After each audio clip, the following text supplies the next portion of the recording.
Jai Gurudev. Hello, everybody. Let me.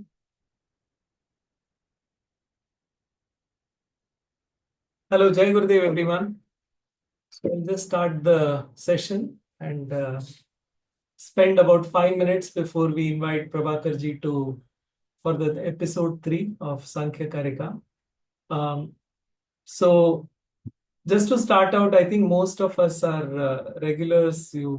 All of us know Prabhakar ji, but he's a renowned landscape architect. He's a chairman of SSIST. He's the creator of Mandala Vatika, among many things. And now he's also the creator of the discourse of Sankhya Sutras or Sankhya Karika.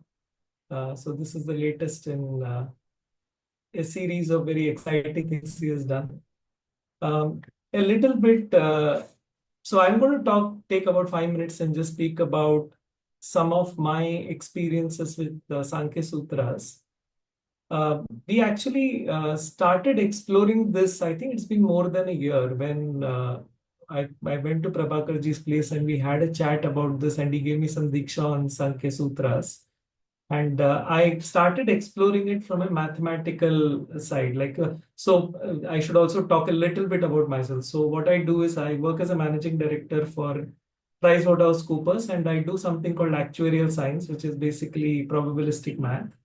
And I have a math background, and that's why I kind of like look to kind of see what the sutras are about. And so some of my findings, I'll just put up a small PPT that I had prepared long time ago. I think some of it is still relevant. So I'll just put it up and just talk through this. Yeah. So you can just see this. It's visible, right? Thumbs up? Yeah. So I think I'll start with the first impressions I had of Sankhya Sutra. So some of the math here is I have not put random images there. This is actually some of the math that comes up in the Sankhya Sutra. So for some of us with a mathematical background, so this is intimidating for everybody. Yeah, this is intimidating for people with a math background. This is intimidating for people without a math background. So what, and the good thing here is we have Prabhakar ji to break it down to us in a more understandable way. You break it down into a capsule, but the math is very profound, intimidating for anyone. And one thing is it does need intuitive guidance to explore. So just because we go ahead and start doing the math, it doesn't mean like we can, basically you will not get too far. And also like ideas are very deep. I think Prabhakar ji referred to this, but the one of the most beautiful ideas which starts out is time. It looks at time as cyclical. Now, if any of you have seen any of the equations in modern physics, if you see time as t, right, going from left to right. But when it comes to cyclical time, all these equations start breaking down because it doesn't look at time as cyclical. Also, lot of the modern physics uses constants to fit equations. So the equation is not fitting, so you create a constant here, create a constant there. The constant has no basis. A lot of times it's just created to kind of make the whole thing work. But this is a lot more axiomatic. Like you're almost building the pillars, you're not putting any props to make it all work. So the last comment I had is it is kind of like doing a PhD. So in some sense, we are all kind of on the journey to do a PhD course while making it fun, while making it not very heavy. So with that, I'd like to invite Prabhakar ji to take us through the next session.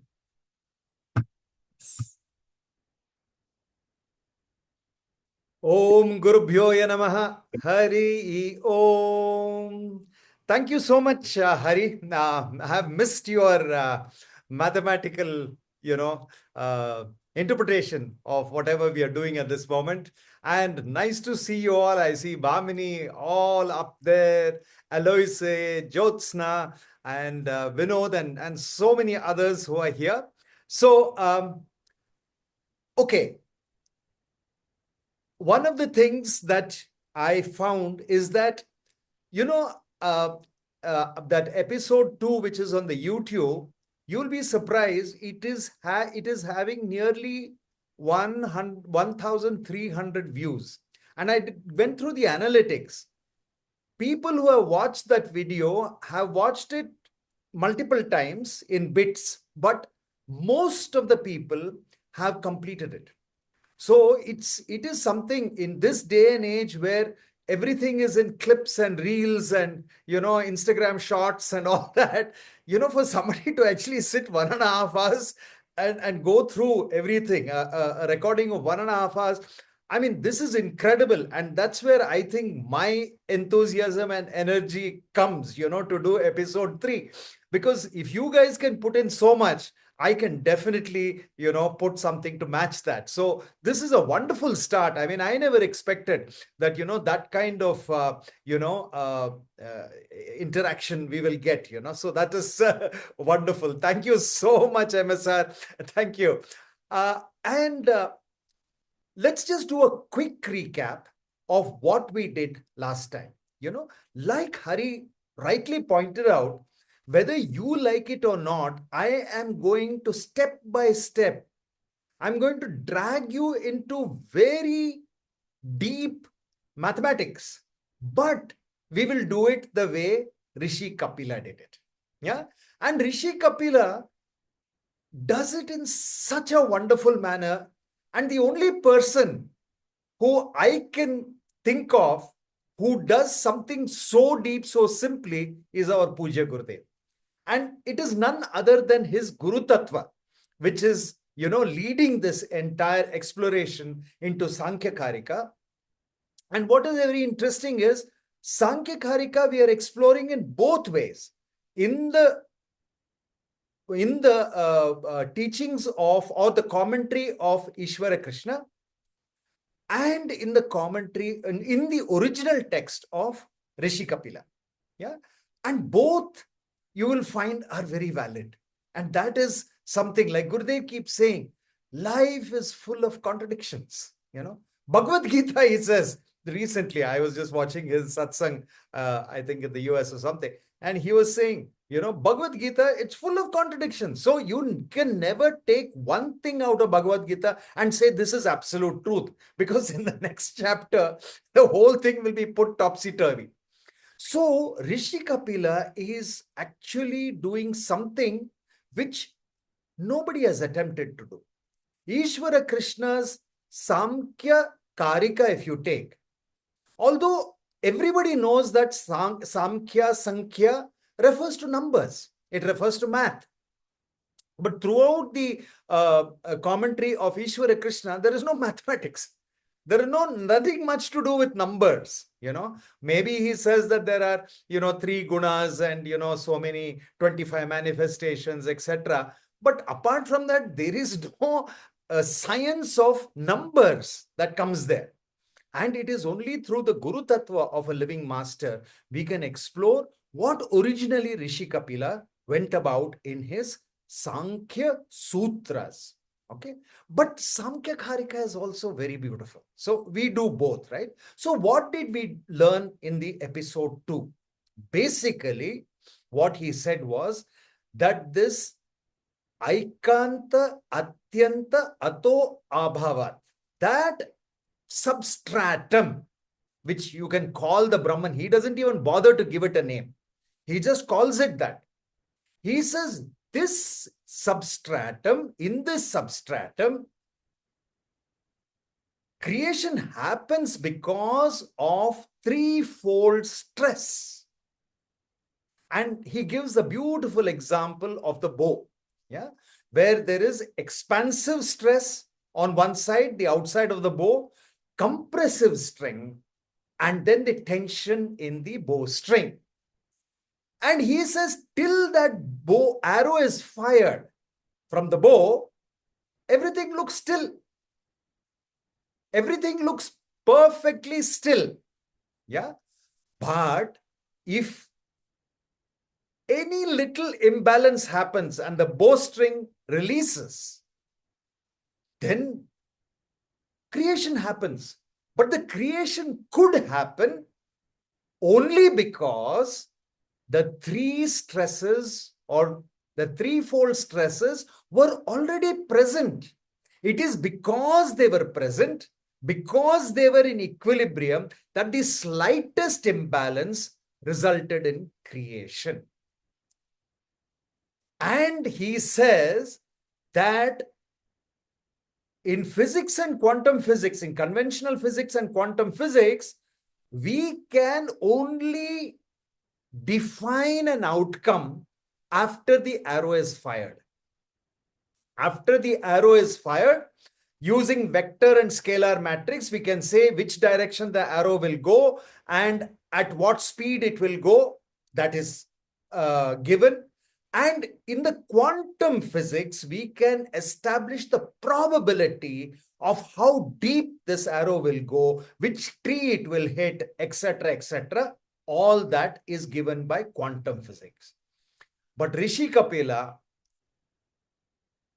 how many thousands of years ago? 37,400 years ago, right? He says, even before the arrow is fired, there can be one mathematical function which will combine all the three stresses. And he calls it dharma.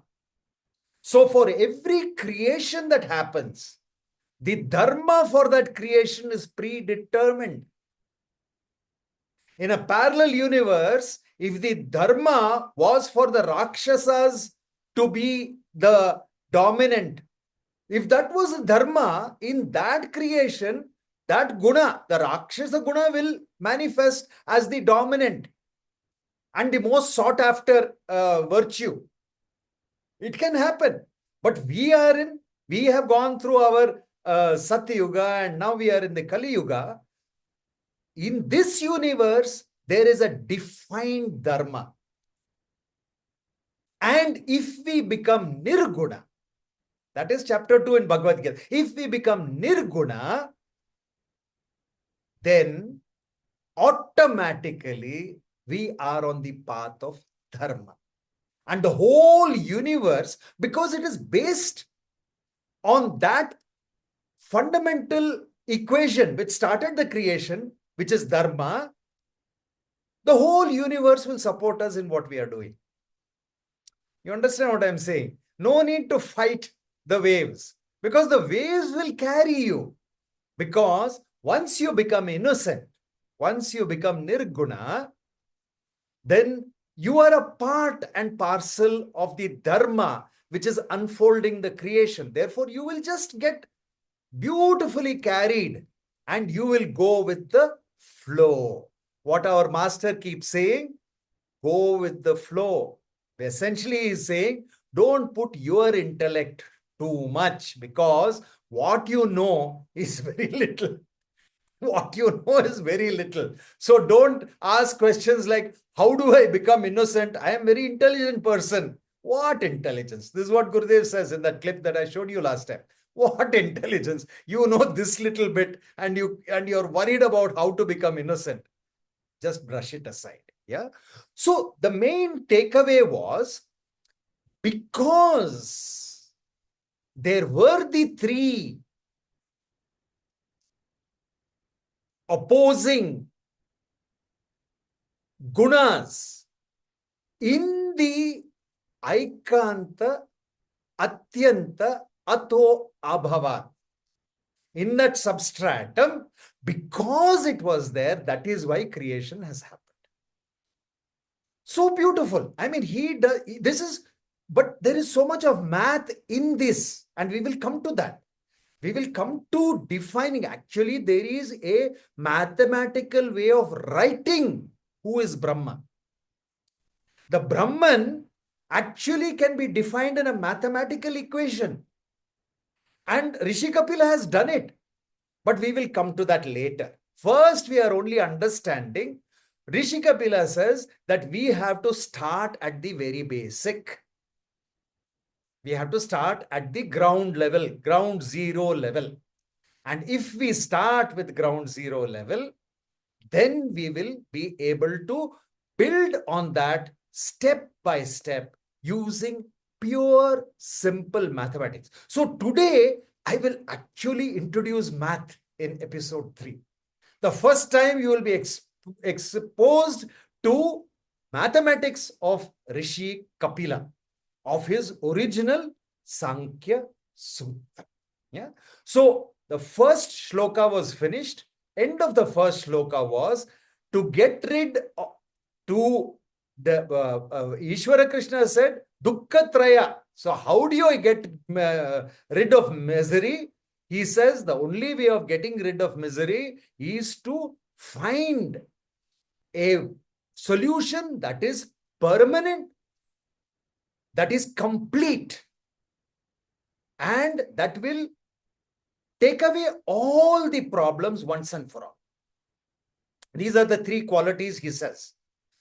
Our Rishi Kapila says, Dukkhatraya, the tension caused by the threefold tension caused by the interacting gunas in the substratum are proof, because creation has happened.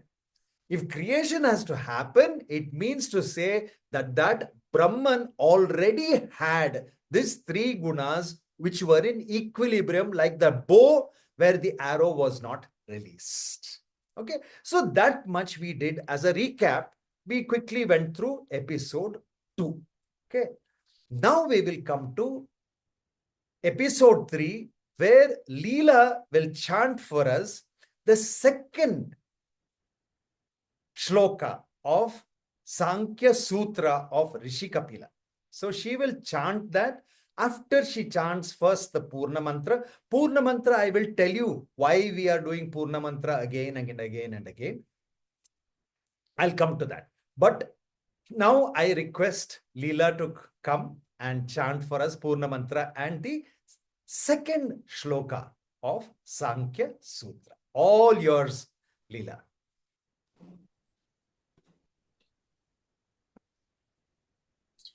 ॐ पूर्णमदः पूर्णमिदं पूर्णात् पूर्णमुदच्यते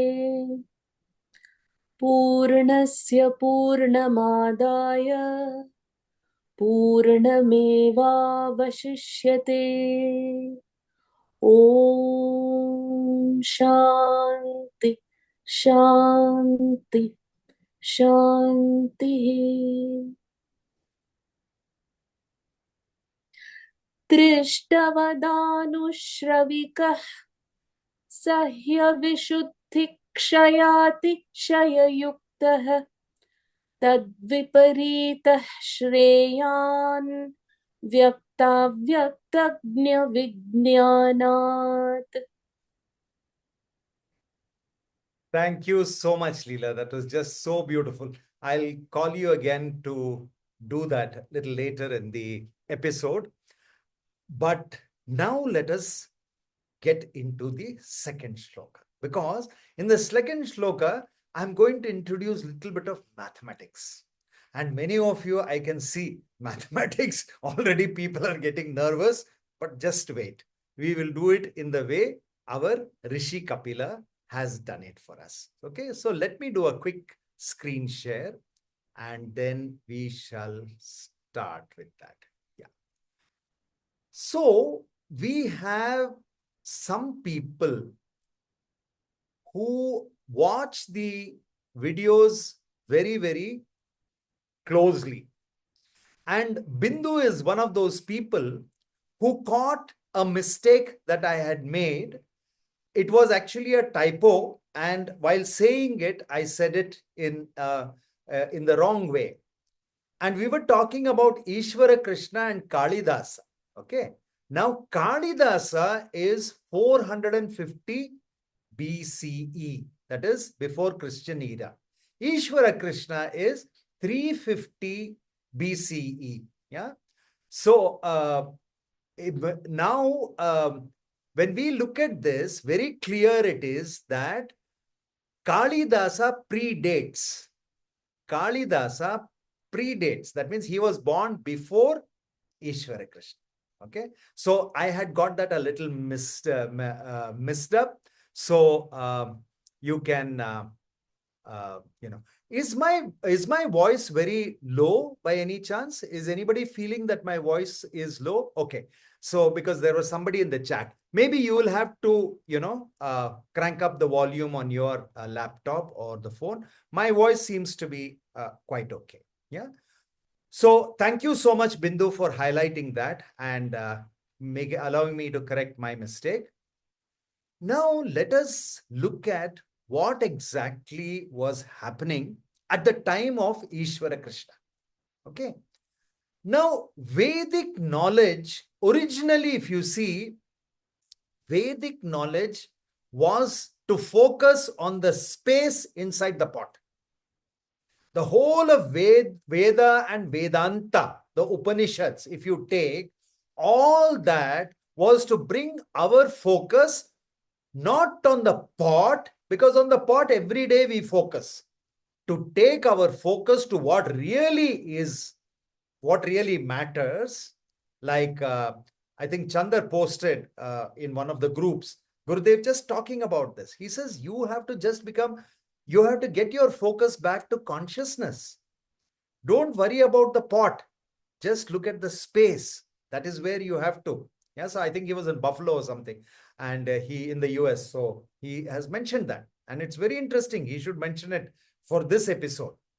Now, Vedanta, Upanishad, all that glorious understanding of truth and reality was so that we get to a glimpse of the space inside the pot. But by around the 3rd century, and it started in that entire era, after our entire culture was steeped in ritual. You had all kinds of sacrifices, starting from the king who had to do Ashwamedha sacrifice. For that, many hundreds of animals had to be killed. And then there were human sacrifices. There were all kinds of things going on in the name that if you do those sacrifices, your dukkha traya will get resolved. So people have now focused on the pot. So who is feeling sad? The space inside the pot can never feel sad. The pot can feel sad. The body can feel sad. But the space inside me can never feel sad, right? But now that entire society, the focus is on dukkha. That means they have lost the plot. Everybody is focusing on the mind and the body and the emotions and all that, and getting into complicated situations. To add to the complication, what they are doing, they are finding various rituals and giving it legitimacy using the Vedas. So they are saying, according to the Vedas, if you do this sacrifice, then your dukkha traya will go away. This was the society of the day. When our Ishvara Krishna was there, this was the society of the day. So if you see this, now all kinds of rituals, taboos, caste system, everything was being put in place. And if you see Siddhartha Gautama, our Gautam Buddha, somewhere around 4th and 5th century BCE, Buddhism actually started as a revolt against this degradation of knowledge. This complete focus on the pot instead of the space, steeped in ritual, taboos, caste systems, all kinds of nonsense, thinking that will drive away the dukkha. And misinterpreting or what shall I say, contorting the Vedic knowledge and saying, according to the Vedas, if you do these rituals, then you will not be sad or miserable. all kinds of things. And that is where Gautama Buddha, he actually came as a revolt against this entire system of caste, sacrifices, rituals, taboos. And Buddhism started to really pick up like wildfire, because people by then had realized there is something wrong. Because despite all the sacrifices I have done, everything that I have done, I am still sad. So people were already beginning to feel that the known methods, of getting the understanding, the getting rid of the dukkha, the known methods of getting rid of the dukkha, they are somehow they are not working. Even today, people will tell you all kinds of things. You do this, you go to that, you do this. Nothing wrong in all that. But just ask yourself, has all that really taken away misery from this world? Whether you follow Muhammad the Prophet or Jesus Christ or XYZ, you visit some churches, you visit some temples, you do padayatras, this, that, whatever, you go off to the Himalayas, do whatever. Has it really taken away the dukkhatraya from society? No. Still people are miserable. That is why Ishvara Krishna here says something very beautiful.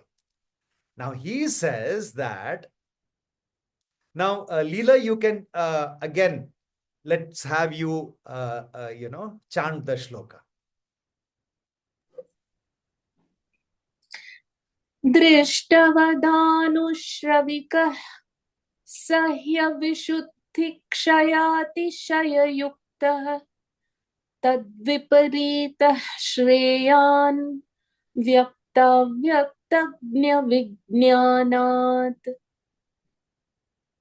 Just so beautiful. I can keep listening to you chanting this over and over again. Okay. Now let us see how Ishvara Krishna interprets this. Now he says, Drishtavad. That is, what is Drishtavad? That means to behold. Yeah, that means to look at, to follow. Yeah. Anushravika.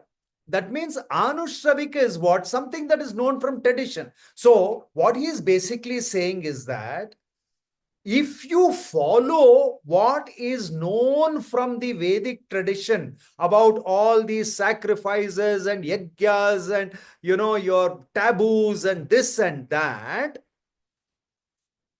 somehow, he says, sahai, that is, that one indeed, so that known knowledge, somehow it is joined, that means it is contaminated with avishuddhi, that is impurity, and kashyatishya, that is excessive loss.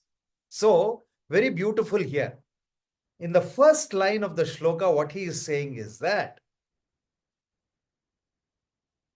when we look at the known methods of getting rid of the dukkhatraya, what are the known methods? Known methods are sacrifices, homas, yajnas, lot of taboos. You have to do this taboo, this fasting, that fasting, whatever. All this. These people say that they are prescribed by the Vedas.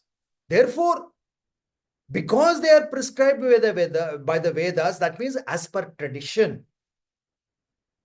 When we look at this carefully, somehow we are seeing that it is somehow joined with something that is not, it is impure. That means somewhere the original message is distorted. Somewhere the plot is lost. Somewhere the plot is lost. Somewhere we lost the plot.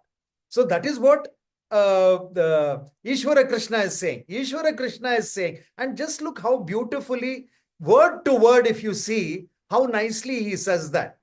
He says, Drishtavad Anushravik Shahai Sahai Avishuddhi, that is impurity, and Kshayas Tishyasya, that is excessive loss. Somehow all these are joined. And Tad Vipritas. Therefore, if you wanted to know a better way, something that is contrary to what is obvious, then Vyakta Jnana Vijnana. So he says, manifest knowledge of the Jnana Vijnana, that is manifest and unmanifest. So what our Ishvara Krishna is saying, somehow when we look at all these supposedly prescribed by the Vedic methods of getting rid of our Dukkhatriya, somehow there is some impurity that is somehow getting joined into this. Therefore, instead of going this route of the prescribed ways of getting rid of dukkha, because they are not leading us to permanent, they are not leading us to sustainable, and they are not leading us to complete removal of the dukkha.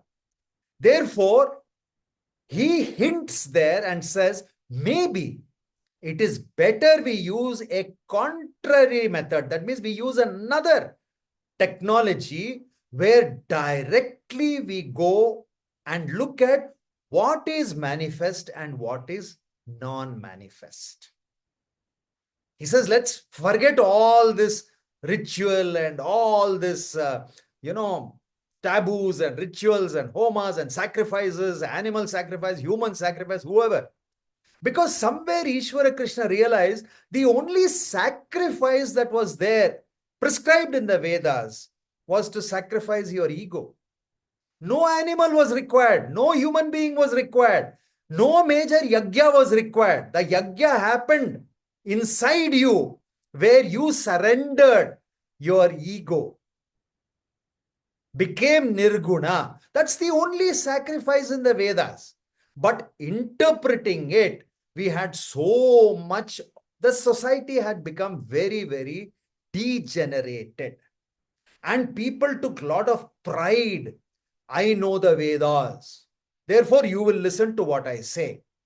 I have read the Vedas 4 times. I have read the Vedas 3 times. Therefore, if I tell you to jump into the river, you shall jump. That kind of blatant misuse of truth was happening. Actually, if you see, and Pam would probably agree with me, it's still there today. Even today, we are in the same boat. We have not really progressed too much. Thanks to people like Pujya Gurudev, we get on to this of seeing what is manifest and what is not manifest. Okay, at least this exploration we are all undertaking because we have a living master in our lifetime. Otherwise, whatever Ishvara Krishna's problems were in his society, even today in 2025, the problems are not very different. The same dukkha, 3 types of dukkha, still everybody is having. So now we have to see what happens next. So just look at the last sentence that I've put here. That one, which he means the perceptible means, that means prescribed by tradition, which means Vedic traditions. Although that is in misinterpretation, but at that time, people thought that Vedic prescribed means somehow it is joined to excess, loss, and impurity. Indeed, contrary understanding that is based on discernment and the knowledge of manifest and unmanifest should be better. So Ishvara Krishna very clearly says, I am telling you, this, whatever people are interpreting the Vedas and telling us to keep murdering animals and murdering human beings and doing this and that, all ritualistic taboos are there. Somehow it seems to be joined with a lot of excessive loss and impurity. That means the pristine truth in the Vedas seems to be very corrupted and diluted. That's the meaning of what he's saying.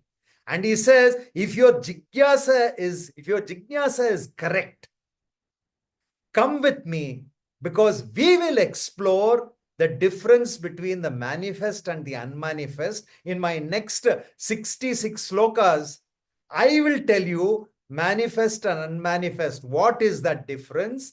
And with that, permanently, completely, and forever, I will remove the three dukkhas from your life. That is what Ishvara Krishna says. And it's very beautiful. Yeah, it's very beautiful.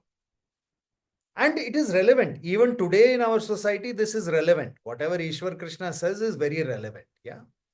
Now let us see what our Rishi Kapila says again. And again at this point, I would like Leela to again chant the shloka. Now we will hear it from Rishi Kapila's point of view. दृष्टवदानुश्रविकः सह्यविशुद्धिक्षयातिशययुक्तः तद्विपरीतः श्रेयान् व्यक्ताव्यक्तज्ञविज्ञानात्. Now this is tremendous. You know, what is Rishi Kapila actually saying? The same shloka. Now he says that Drishtavad, here he calls it observation. Yeah, observation. He does not call it experimental proof or anything. He calls it observation, because creation happens only when there is an observer. Otherwise, even in quantum physics, everything exists as a smear of probabilities.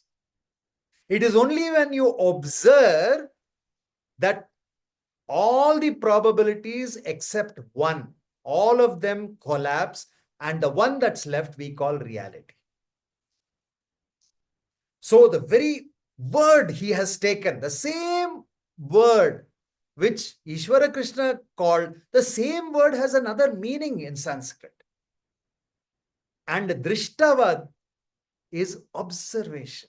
So beautiful, very precise, nothing left to chance.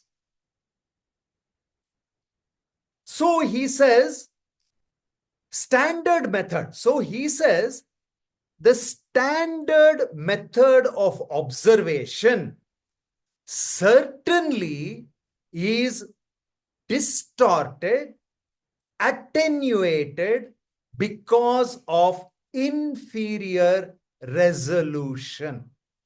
So beautiful, so logical. He says, he is not talking about for him, dukkha is nothing to do with misery. He is talking about the threefold stress inherent in the substratum of nothingness, the Brahman. So he says, we cannot see the three gunas acting as per the law of dharma, which create creation, the stresses, the imbalance in the stresses which create creation. We can't see it because the methods of observation available to us, they do not have the required resolution for us to peer into that level. But it does not mean that does not exist. So beautiful, because he is still defining the substratum.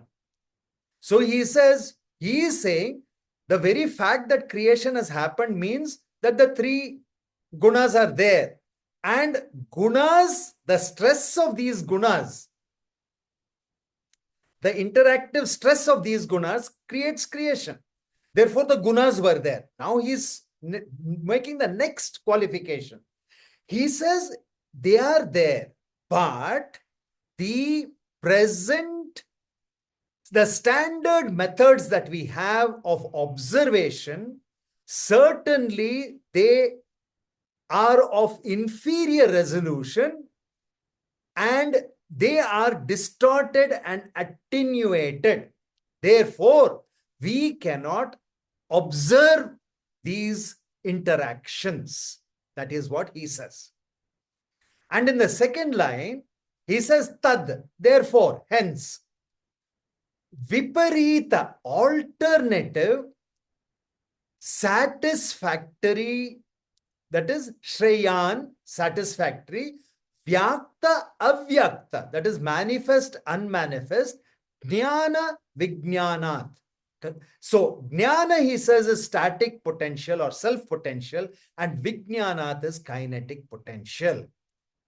So, he says, because the standard methods of observation do not have the resolution required to see, because the methods of observation we have they are distorted and they are attenuated. That means they can't give you the full picture.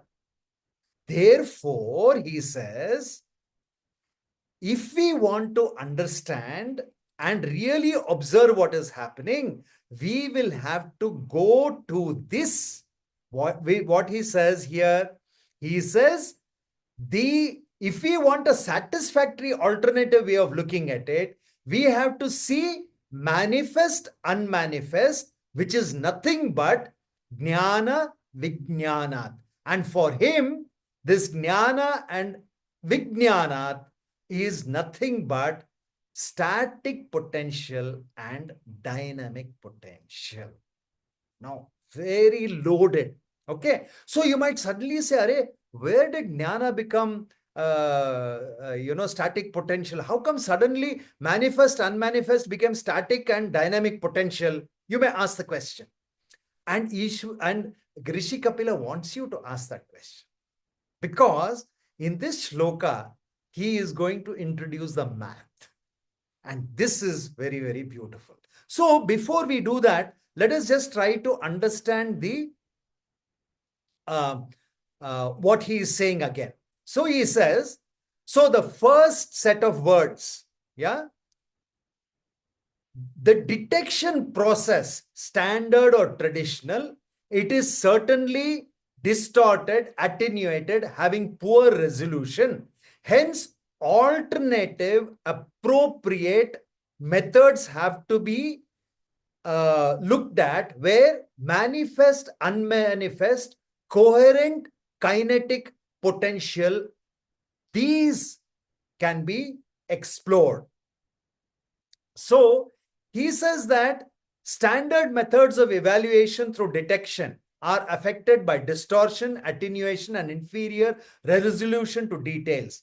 But an alternate method that is totally satisfactory is based on the principle of discriminating the basic and dynamic substratum into its appropriate components of unmanifest and manifest, that is coherent, that is static potential, and dynamic potential. He just lays it bare. Okay. So before we go to the mathematics of this, let us just look at this beautiful way that the two scholars have understood it. You can see the same word, Drishtavad. Ishvara Krishna says, according to, behold, beheld, that is according to. Here he says observation, and that's the same word having the exact meaning. Both of them are correct. Anushravik, that is known from tradition. Here for him it is a standard methods, conventional methods of observation. Sahai, that indeed, here he says Sahai is certainly. Avishuddhi, that is impurity. Avishuddhi here means your observational tools, they give rise to distortions and attenuation. Here he says impurity and excessive loss. Yukta is joined. Here Shaya Yukta, he says inferior resolution.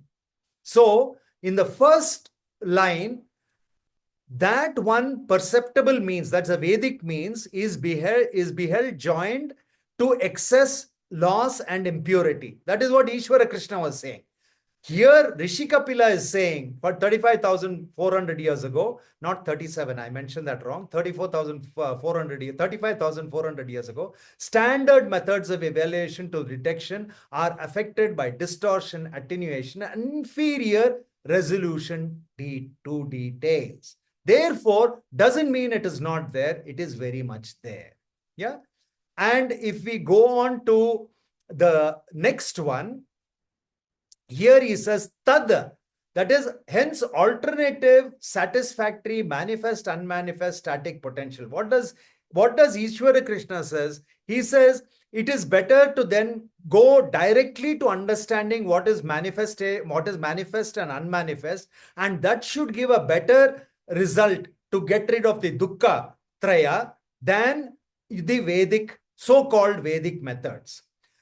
And here Rishi Kapila is saying, but an alternate method that is totally satisfactory is based on the principle of discriminating basic and dynamic substratum into its appropriate components of manifest and unmanifest, that is the static potential and dynamic potential.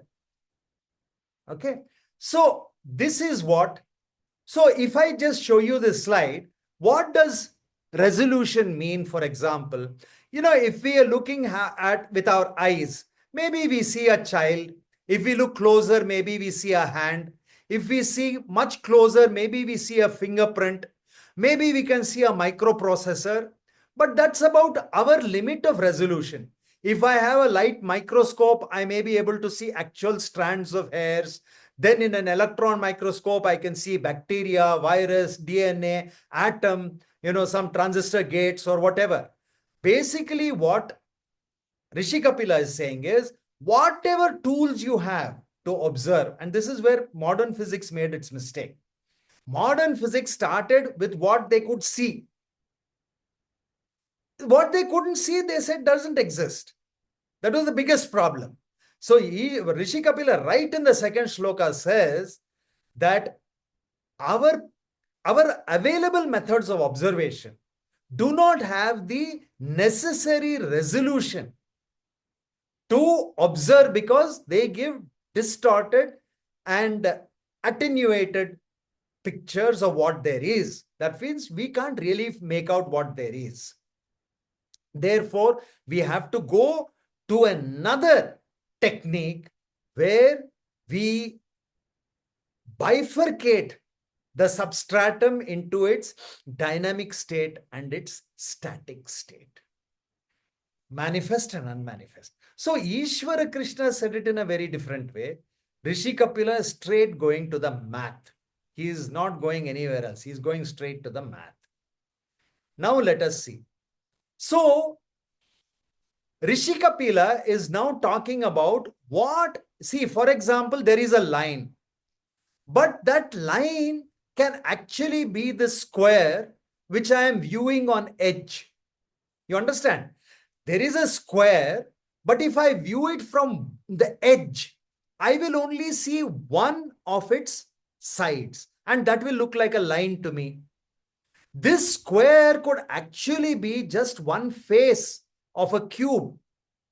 So in the cube, if I'm just looking at one plane of the cube, I may look at that as a square, but if I come and see it from another side, oh, this is not a square, it's actually a cube. If I'm looking at a cube, it is then could be one face of a higher dimension. So one line could actually be a way of looking at a two-dimensional thing on edge. A square, two dimensions could be something you're looking one face of a three-dimensional object. If you're looking at a three-dimensional object, it could be another face, another facet of a four-dimensional object. So Rishi Kapila says, just by looking at something, you have no clue what that is. Therefore, you have to understand mathematics to differentiate between the static and dynamic components. You need mathematics. If you don't have mathematics, you will just be looking at something and trying to figure out to the best of your capabilities what that is. And then you will create a science called physics or mathematics or something, and then you will be lost, which is exactly where science is today. They are not able to match the quantum world with the conventional world. Yeah, conventional world is there, quantum world is there, but somehow when they come together, you don't know what the hell is happening. Yeah, now we start to the interesting part of it. Okay, and the beauty is, this is pure Guru Tattva. You see here clapping of hands. Rishi Kapila, he takes you in such a simple way. So he uses a very simple way of explaining. He says, 1 clap, 2 claps, 3 claps, 4 claps, 5 claps. Okay.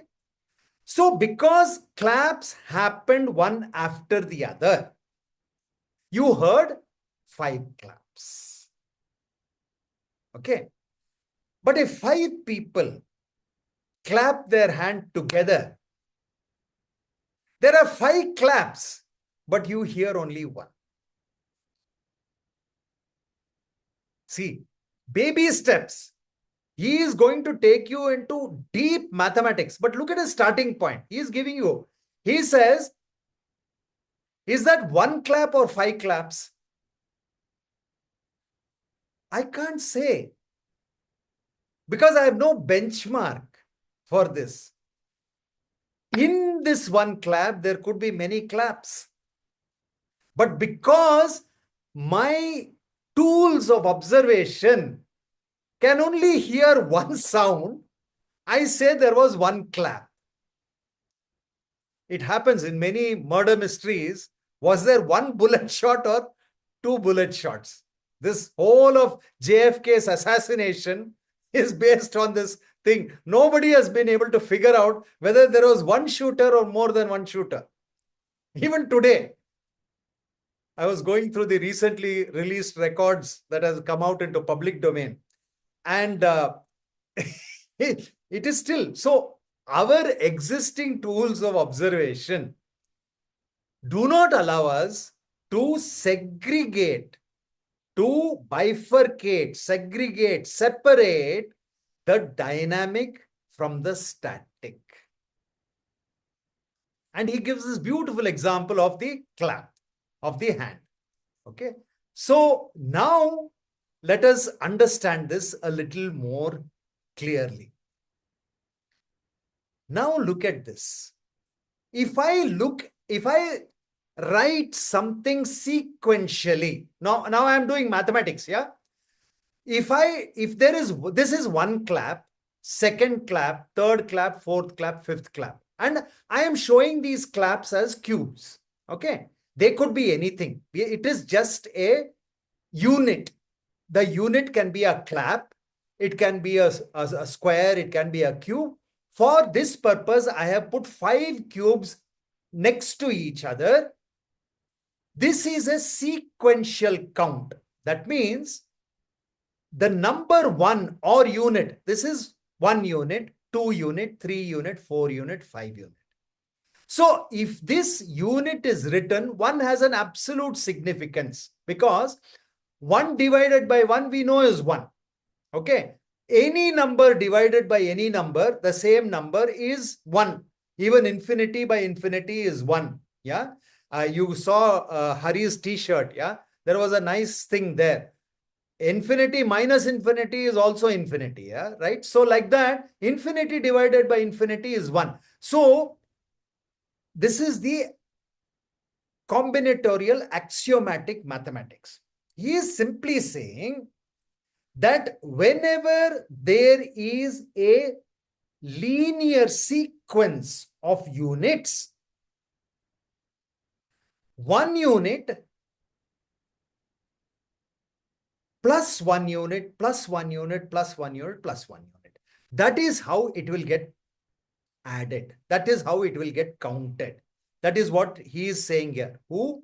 Our Rishi Kapila is saying that. He says sequential addition is the process of adding one count after another or adding space that is defined by the object to the previous one. Numerically, 1 plus 1 plus 1 plus 1 equals 5. Yeah. So this is what Rishi Kapila starts his mathematics. He starts in baby language. He is saying, I will teach you what is the real truth of this universe. And I will teach you mathematically. So the first thing he says is, if there is a sequence, that is 1, 2, 3, 4, 5. How many claps totally? 5 claps, because it is a sequential 1 plus 1 plus 1 plus 1 plus 1 equals 5. Or everybody here understands this much, no? If this much you understand, I will do 68 shlokas like this only with you. Like this only we will do. The whole of Sankhya Sutra, we will do exactly like this. Yeah? No complications. Even if you have never done math in your life, don't worry. We will do this one. Now he says simultaneous count. So here what he had done was, we have put it on the x-axis. Okay. So what is x-axis? What is y-axis? I'll tell you. So a flat line is what we call an x-axis. Usually this refers to time. And the y-axis is the event. Yeah. And usually that refers to a position. Okay. So when you put something linear, sequential, that means time, there is a time interval between that. If I say 5 claps, because there is 5 time intervals, there is spaces of time, 5 spaces of time, therefore it becomes 5. Therefore 5 units we will add if it is sequential, that is if it is on the x-axis. Okay. Now we will go to the next one, which is if simultaneous counts. Yeah. So here you can see that if there are 5 objects, one on top of the other, and this red is the position. Okay. In the same position, if there are 5 objects, at the same time, in the same position, there are 5 objects. The place is shown in color. Vertical arrangement portrays the simultaneous nature. Now, 5 objects are merged into the same volume at the same time. Right? If this means what? 5 people clapping at the same time. See, at that same time, 5 claps happened. You will hear only 1 clap. You understand what I'm saying? If 5 claps happen at the same time, you will hear only 1 clap. Because it is not sequential, it is simultaneous. So sequential, when it is there, it is addition. 1 plus 1 plus 1 plus 1 plus 1. When it is simultaneous, 1 plus 1 plus 1 plus 1 plus 1 equals 1, not 5. You must understand this. See, if I saw this from the top, now this stack, if I see it from the top, if I looked at it from the top here, I will see only 1 unit. So it is as if the 5 are merged into 1. Right? And he gives a very beautiful rahasya here in this line. He says, only vibratory stresses could merge and maintain that form as a hologram. When change is represented repetitively at the same location, it is seen as a stable form. Very, very deep. He's giving beautiful clue here. Here he says,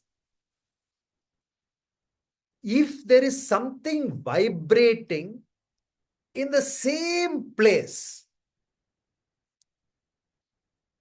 and that vibration, so we know this wave function, so everything is a wave, and when that vibration becomes a certain limit, it becomes a particle, right? This is quantum physics, right? 35,400 years ago, Rishi Kapila has cracked it. He says, in these simultaneous events, even when there is vibration in the same point, in the same location, when there is vibration, it will give the illusion that there is something stable there. Actually, nothing is stable there. But because the vibrations are cancelling each other, there is an illusion. So 1 plus 1 plus 1 plus 1 plus 1 here becomes 1. In sequential, 1 plus 1 plus 1 plus 1 plus 1 became 5. Here it became 1. And the analogy is this: 1, 2, 3, 4, 5. But if 5 people clap, it is 1 only. Even if 100 people clap, it is 1 clap. You will hear it as 1 clap. So Rishi Kapila now is going on very, very beautifully. So he says, whenever there is simultaneous, you can multiply all of them and they will just become the same as one unit. So whether it is 5 stars located exactly at the same point, that is one behind the other, behind the other, behind the other, and you're looking through a telescope, the culminate, all the brightness of those 5 stars, for you, it will look like 1 star only. This is combinatorial mathematics of Rishi Kapila. Now, why this is very important is something very beautiful, which will come in the next slide. In the next slide, okay, actually there is no next slide, but what we are talking about here is very, very important. What he says here is, when there is sequence of events, that is, there is time interval, that is kinetic potential. Kinetic potential is there is movement. So if I am 1, 2, 3, 4, 5, there is a movement of sound over time. On the x-axis, there is movement. This is kinetic potential. And if 5 people clap at the same time, that is static potential.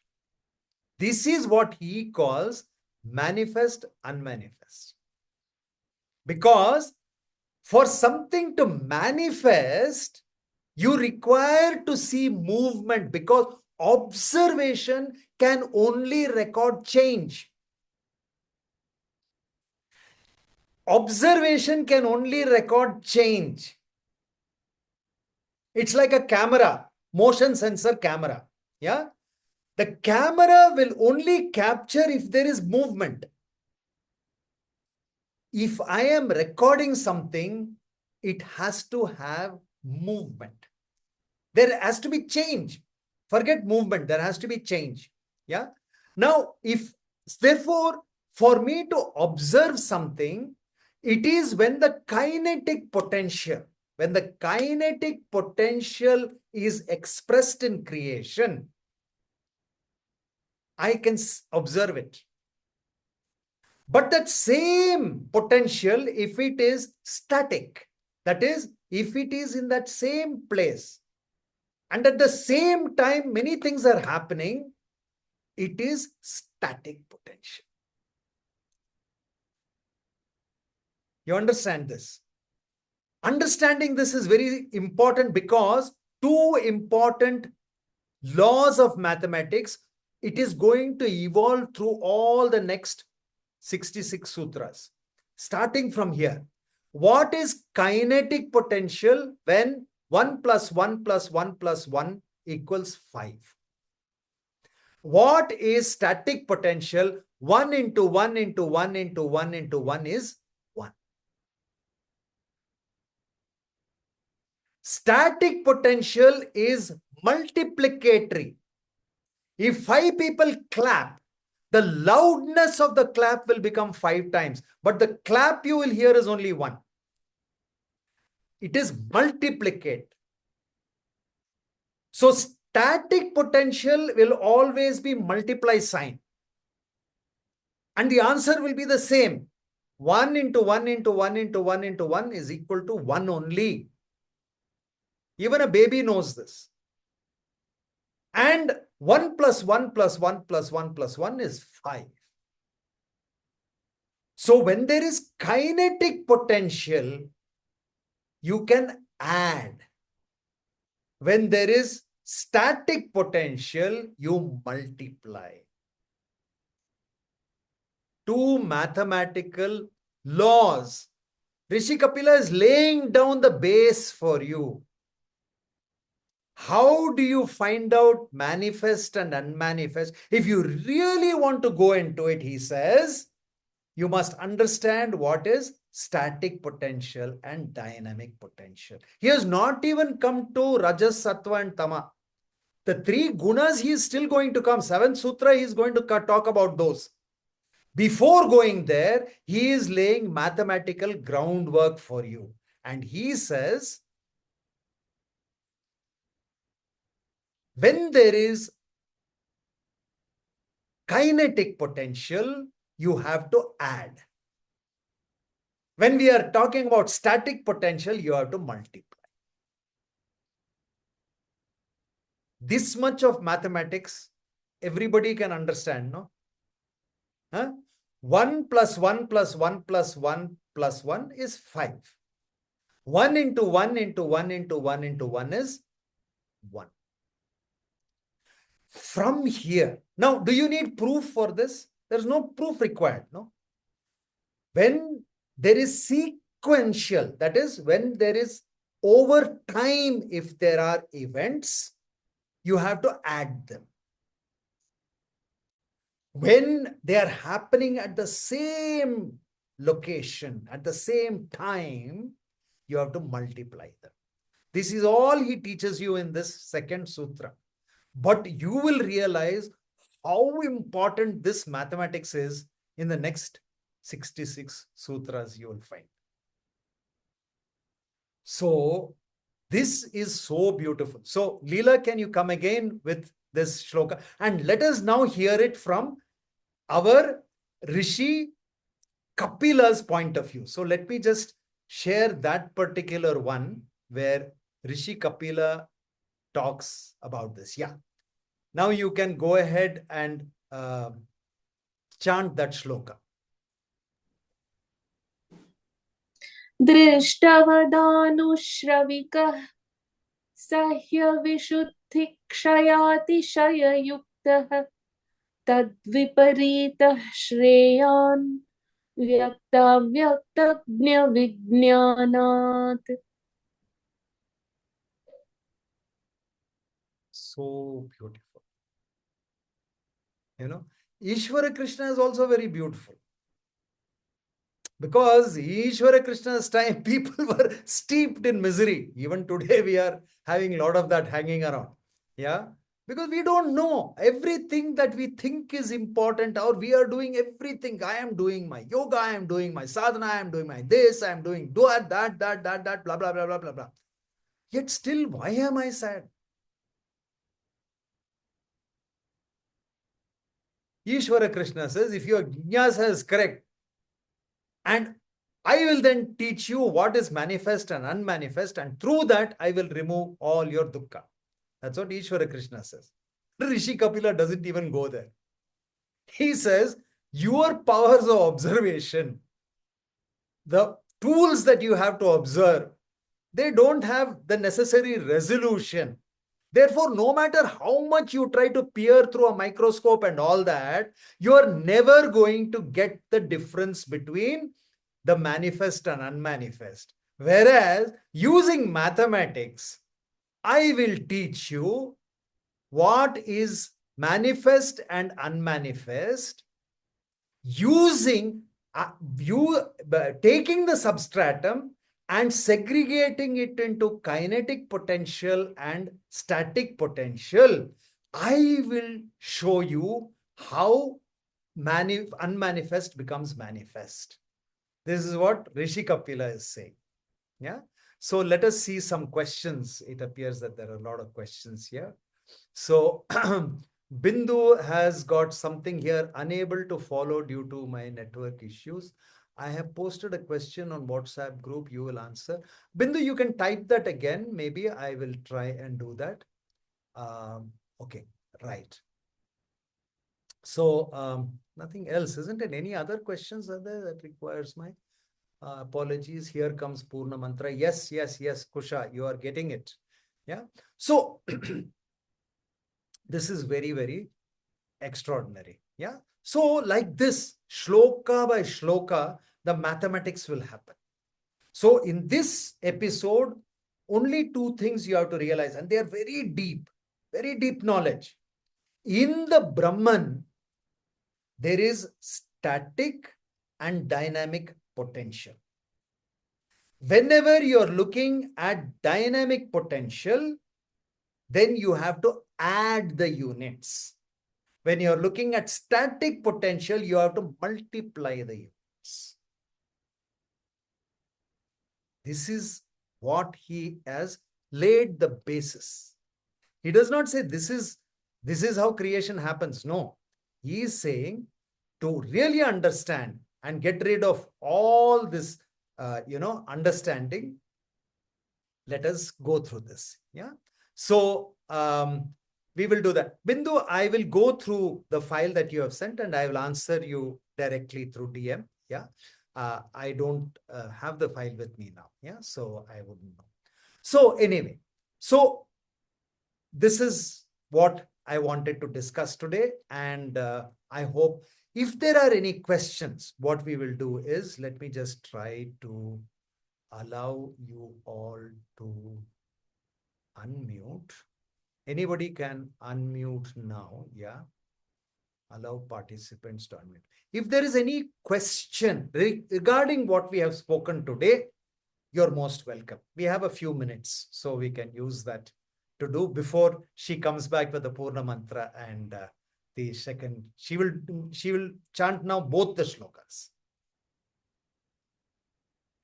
What language? So it was an oral language.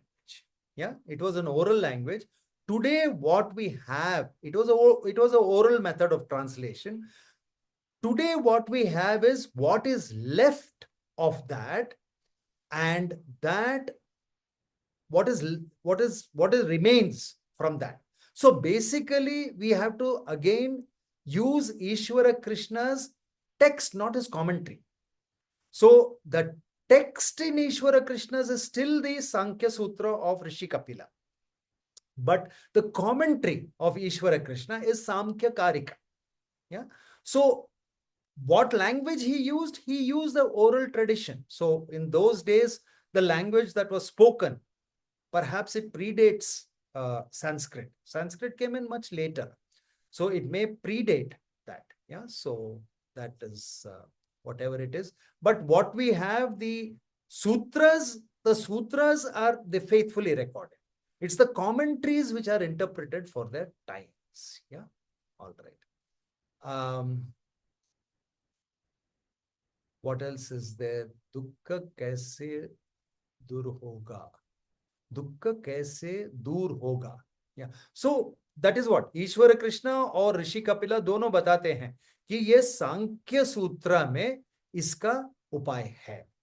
68 shlokas है इसमें, और 68 श्लोकास में आपको ये पता चल जाएगा। Thank you so much, Pam. Thanks. Will dukkha disappear by the end of the sutra? Yeah, that is why we are doing this. Yeah, that is why the Guru Tattva is taking us back 35,400 years. This is not something you will find on the internet. No chance. Yeah, this is coming from very deep source. Yeah. Okay. Any other questions? You can unmute also. I think you can all unmute. Yeah, go ahead, Pam. Hi, Dr. Rao. So I was just trying to understand this last part where we spoke a bit about the static and the sequential. So we said that, if we have an object or something that is in the same place that is vibrating, it appears to be a static object or something that is static. However, we can only perceive sequential events, which are change. So I'm just kind of trying to understand, because we do perceive a lot of things that are static. I mean, everything that we perceive, like my laptop is sitting statically in front of me, so I'm perceiving this. So just trying to connect the two together. It's a very beautiful question you've asked, because it's a very intelligent question you asked.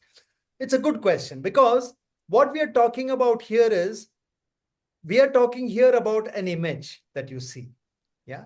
So let us suppose right now you're looking at the video and you are looking at my face. Okay. You are seeing my face. So although maybe at this moment I'm not even speaking, it's just an image. What you're saying is, even if there is no change in the image, you are observing an image. That is what you are saying, right?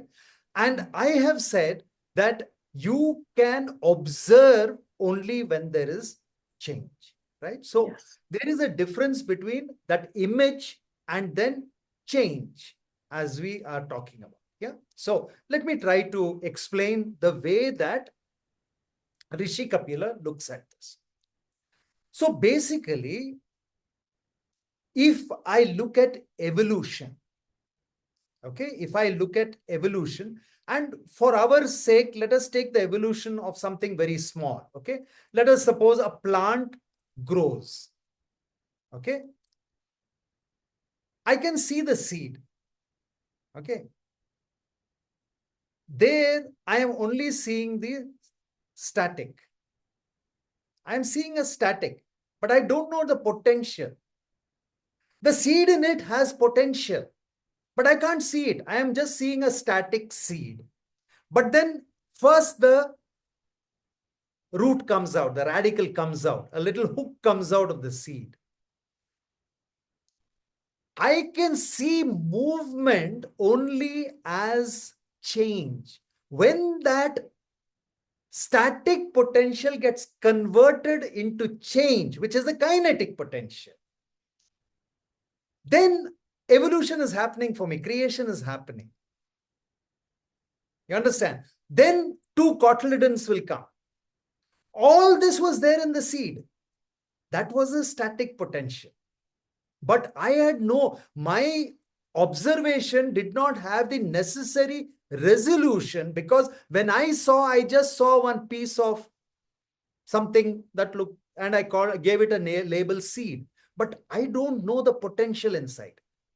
Then from that cotyledon, two leaves come. And then the whole thing happens.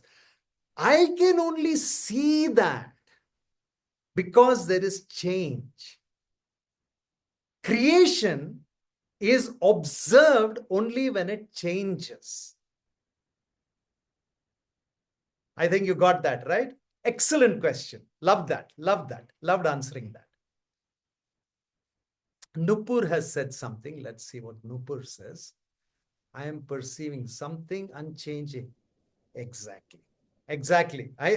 We have got, in Ashtavakra, there are three kinds of horses. There is one horse which you have to beat nicely. Then it will run. There is another horse where you lightly touch with the whip and it will shoot. The third horse is the one, just the shadow of the whip is enough. It will run. So I can see there is a lot of shadow of the whip type of horses in this audience. You are already getting it. You're already getting it. Yeah. Yeah. MSR is saying something here. Photo is static. A motion picture is dynamic. Very beautiful example. Yeah. Photo is static, but in that photo, there could be several frames behind. Only when those are revealed, you can see the movie. Otherwise, you're seeing only the poster of the movie. So that is static. And for us to observe something, there has to be change. Otherwise, you will see something. You will see something. But for you to observe evolution, to observe creation, if I want to understand creation, I have to, it is only the change which will give me a hint of what is happening. Okay, so that's what it is. What else do we have here?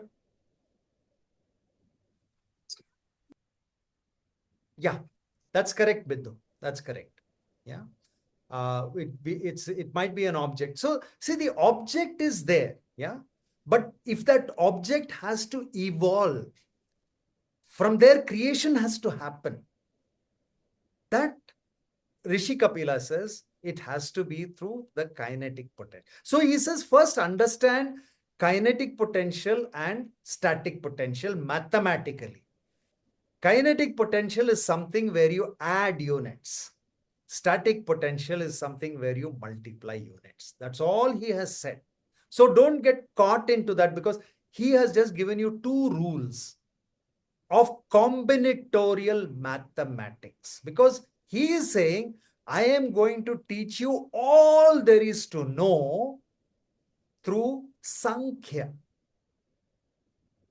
through mathematics, through numbers. So this is my first introduction. You also saw what Hari was showing you, right? That is also there in the 68 sutras. That will also come. But we are starting here. If you've understood this sutra, you will understand all the 68. That is my guarantee to you.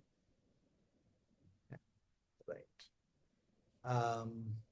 Krishna empowered. Yeah, absolutely. Absolutely. Yes, Leela, please go ahead. Not sure if it's a valid question, but it's keeping on going. So I'll share it, Prabhakar. So, I mean, because this math is going to be same, right? It's not going to change. Like you said, it's not subjective.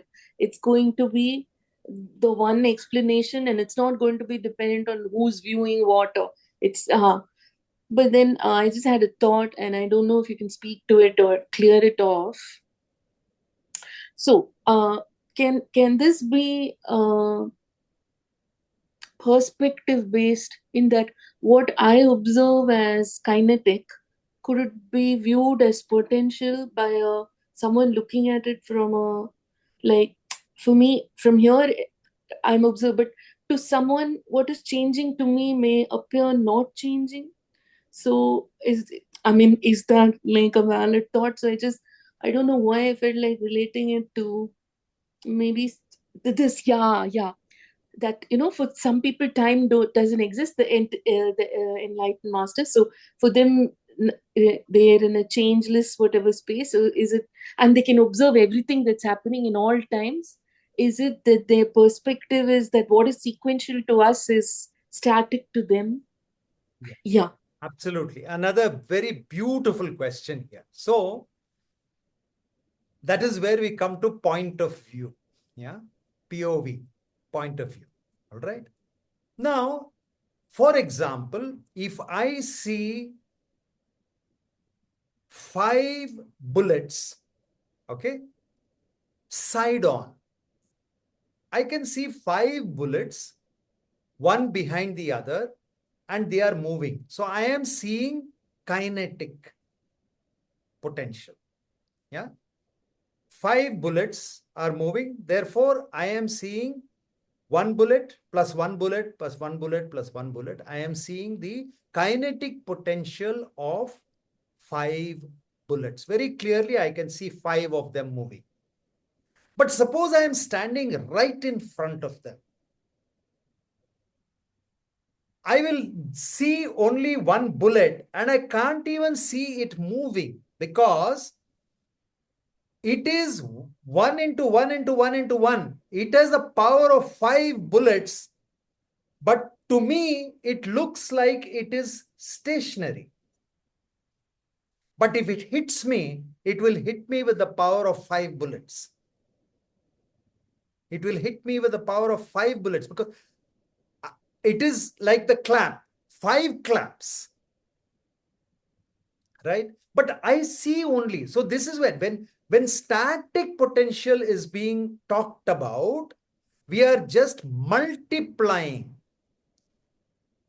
We are multiplying, right? But when I'm seeing it side on, so another point of view, when I'm seeing it side on, I am seeing 1 plus 1, I'm seeing 5 bullets. When I'm seeing it from the front, I am seeing only 1 bullet. 1 into 1 into 1 into 1 is 1 only. Yeah. So POV, so point of view.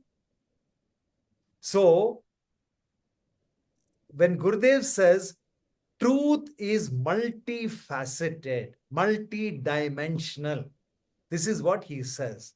Viewed from different angles, the same truth can appear differently to different people.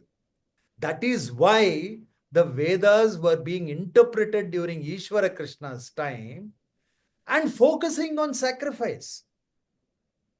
The only sacrifice that the Vedas asked for was a sacrifice for you to surrender your ego. That's all that the Vedas wanted. But people had done it. So point of view changed because the focus now became the pot, not the space. Yeah. So very quickly, Leela, Purna Mantra and the 2 shlokas. Yeah.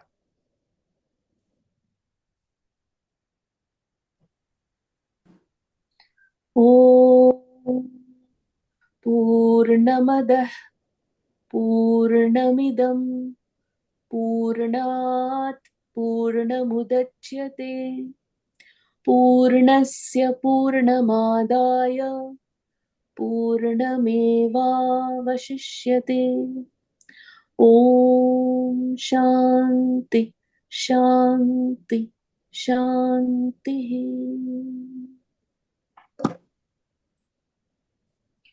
दुःखत्रयाभिघाता जिज्ञासा तदपघातके हेतौ दृष्टे सा पार्थाच्चेन् नैकान्तात्यन्ततो भावात् दृष्टवदानुश्रविकः सह्यविशुद्धिक्षयातिशययुक्तः तद्विपरीतः श्रेयान् व्यक्ताव्यक्तज्ञविज्ञानात्. Thank you so much, Leela, for that. Thank you. And thank each one of you for, participating in this and, giving me the energy to bring this wonderful knowledge to every one of you. So we will again meet up for the next session, which is the 4th one, which has more math in it, because here we did only 1 plus 1 plus 1. What happens when you say 1 square plus 1 square plus? Very interesting. It's very interesting the way it goes. Yeah. So with this, we will conclude this day's session. Om Guru Bhyoya Namaha. Hari Om. Jai Gurudev. Jai Guru.